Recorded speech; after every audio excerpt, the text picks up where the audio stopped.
compare notre nature considérée sous le rapport de l'éducation et du manque d'éducation à la situation suivante.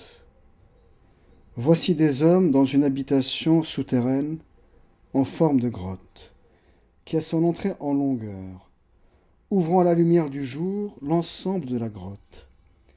Ils y sont depuis leur enfance, les jambes et la nuque dans des liens qui les obligent à rester sur place et à ne regarder que vers l'avant, incapables qu'ils sont, à cause du lien, de tourner la tête. Leur parvient la lumière d'un feu qui brûle en haut et au loin, derrière eux. Et entre le feu et les hommes enchaînés, une route dans la hauteur, le long de laquelle voici qu'un muret a été élevé, c'est par-dessus qu'ils montrent leur merveille. Imagine aussi, le long de ce muret, des hommes qui portent des objets fabriqués de toutes sortes, qui dépassent du muret. Crois-tu que de tels hommes auraient pu voir quoi que ce soit d'autre, d'eux-mêmes et les uns des autres, que les ombres qui, sous l'effet du feu, se projettent sur la paroi de la grotte d'en face? Alors, s'ils étaient à même de parler les uns avec les autres, ne crois-tu pas qu'ils considéreraient ce qu'ils verraient comme ce qui est réellement? Et que se passerait-il si la prison comportait aussi un écho venant de la paroi d'en face? Chaque fois que l'un de ceux qui passent émettrait un son, crois-tu qu'il penserait que ce qu'il émet est autre chose que l'ombre qui passe? Au commencement était la parole, et la parole était avec Dieu, et la parole était Dieu. Elle était au commencement avec Dieu. Toutes choses ont été faites par elle, et rien de ce qui a été fait n'a été fait sans elle. En elle était la vie, et la vie était la lumière des hommes. La lumière luit dans les ténèbres, et les ténèbres ne l'ont point reçue. Il y eut un homme envoyé de Dieu, son nom était Jean. Il vint pour servir de témoin, pour rendre témoignage à la lumière, afin que tous crussent par lui. Il n'était pas la lumière, mais il parut pour rendre témoignage à la lumière. Cette lumière était la véritable lumière, qui, en venant dans le monde, éclaire tout homme.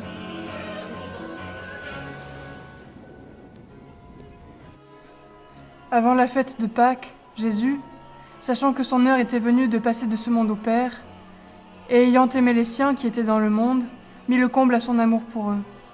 Pendant le souper, lorsque le diable avait déjà inspiré au cœur de Judas Iscariote, fils de Simon, le dessein de le livrer, Jésus, qui savait que le Père avait remis toutes choses entre ses mains, qu'il était venu de Dieu et qu'il s'en allait à Dieu, se leva de table, ôta ses vêtements et prit un linge dont il se ceignit. Ensuite il versa de l'eau dans un bassin, et il se mit à laver les pieds des disciples, et il les essuya avec le linge dont il était ceint.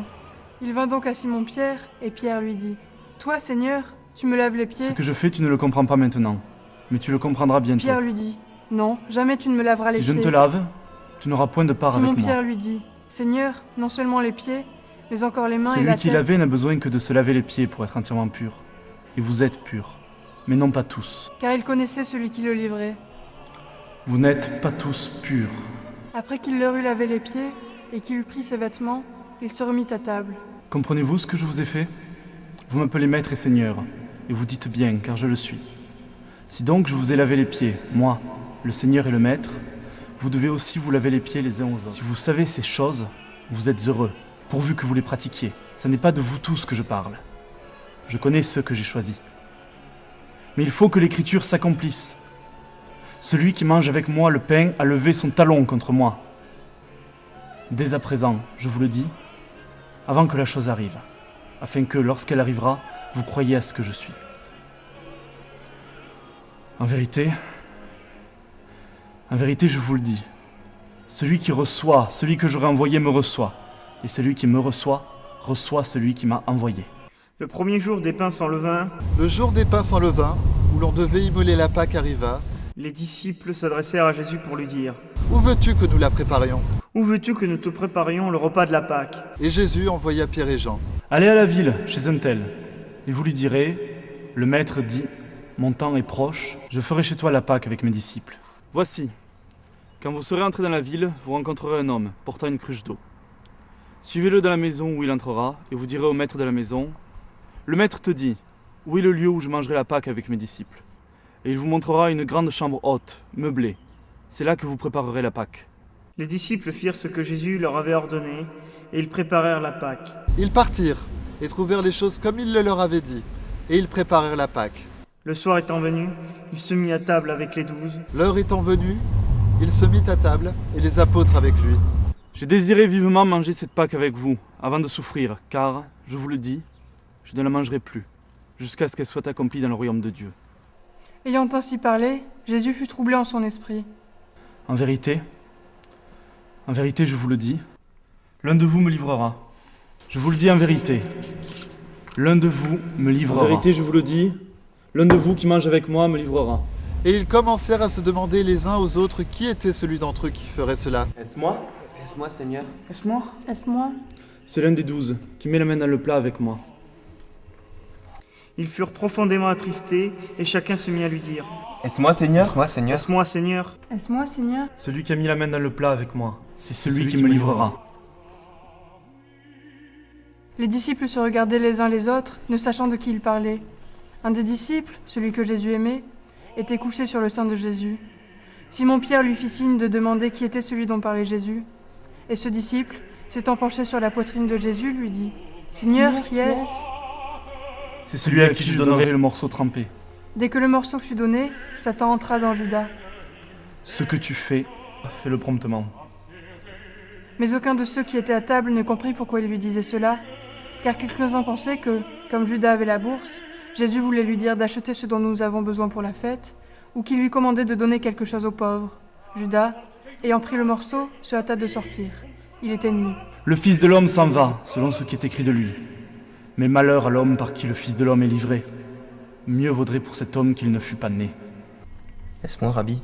Jésus lui répondit Tu l'as dit. Ensuite, il prit du pain, et après avoir rendu grâce, il le rompit et le leur donna. Pendant qu'ils mangeaient, Jésus prit du pain, et après avoir rendu grâce, il le rompit et le donna aux disciples en disant Prenez, mangez, ceci est mon corps. Ceci est mon corps qui est donné pour vous. Faites ceci en mémoire de moi. Prenez, mangez, ceci est mon corps.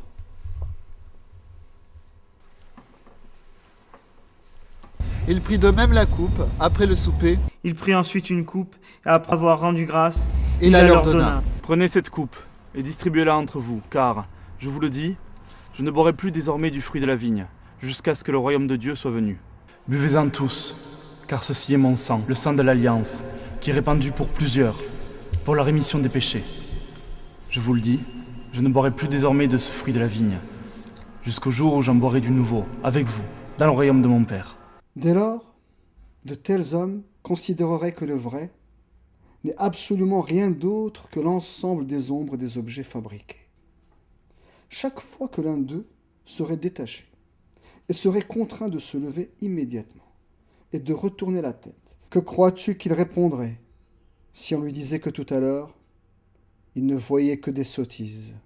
Si on le contraignait aussi à tourner les yeux vers la lumière elle-même, n'aurait-il pas mal aux yeux et ne fuirait-il pas pour se retourner vers les choses qu'il est capable de distinguer en considérant que ces dernières... Et si on l'arrachait de là par la force, en le faisant monter par la pente rocailleuse et raide, et si on ne le lâchait pas avant de l'avoir tiré dehors jusqu'à la lumière du soleil, et lorsqu'il arriverait à la lumière, les yeux inondés de l'éclat du jour, serait-il capable de voir ne fût-ce qu'une seule des choses qu'à présent on lui dirait être vraies?